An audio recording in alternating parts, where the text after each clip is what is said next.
Behind me is one of the world's most productive inland fisheries, the Tonle Sap.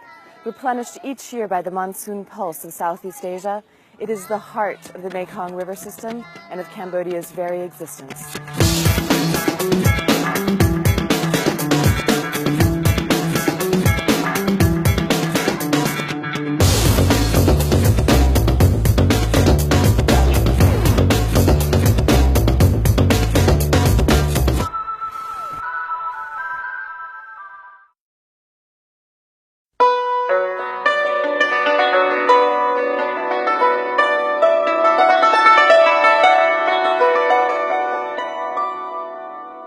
The Tonle Sap was formed thousands of years ago when, for the first time, the Mekong River's seasonal flood surge flowed into these low plains. At the peak of the wet season, the lake expands to cover up to 13,000 square kilometers, or 6% of Cambodia's total landmass. Well, the Tonle Sap's a really strange lake because in the dry season it's only about 3,000 square kilometers in size, which is still pretty big. And the river at the base of it flows out and down to the sea, which is normal. And then when the rains start up in China and in Laos, the water level in the Mekong rises, and then the river to the Tonle Sap reverses, and the lake expands to 15,000 square kilometers. It's a huge and unique ecosystem. Of the nearly 3 million people around the lake, about 1/3 live in floating villages. Those who cannot afford even a small floating home live on the shifting shoreline, moving with the water's ebb and flow. For the people of the lake, as for all Cambodians, fishing provides food security, and these fish are the children of the Tonle Sap.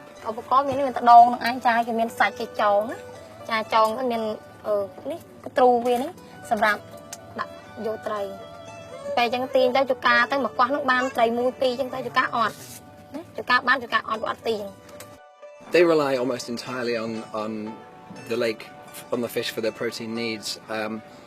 There's very little. You may see a few people with a few pigs, and that's about it. But if the fishery is lost, then you would have immediate food security issues and a famine for the 3 million people in the floodplain. But the remaining people in Cambodia also rely on the fisheries. I mean, Cambodia has the highest per capita catch rate of any country in the world.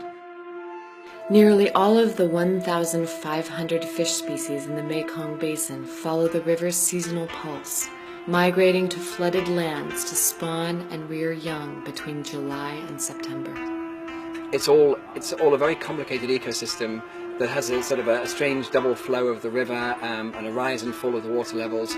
And as it does so, it brings in something like 200 different fish species, from tiny little freshwater pufferfish to the largest freshwater fish in the world, the Mekong giant catfish.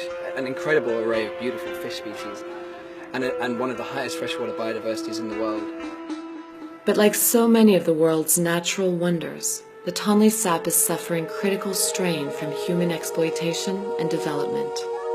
Destructive fishing practices and deforestation are already devastating the fish stocks, while concentrated pollution from floating communities is a serious threat. However, these issues will pale in comparison to what will become of the Great Lake if numerous hydropower dams planned for the Mekong combine with climate change to disrupt the seasonal flood surge that gives life to the wetlands. I think one of the major issues that is facing the Tonle Sap, not just climate change, but is the dams on the Mekong main stem.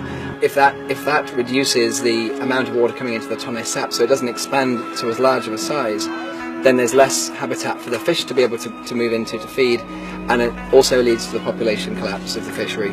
So even the smallest changes could have a huge impact, and the potential changes of the hydro dams are not small, they're really large. The consequences of losing the Tonle Sap's annual cycles of birth and regeneration are beyond imagination.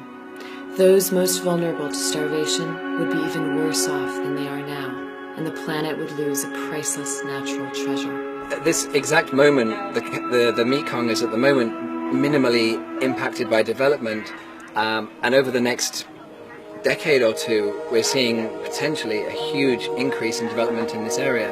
We need to look at all of the different factors, environmental factors and social and cultural factors, and then try to work out what is the best for the long term, not just for the sort of short term energy needs.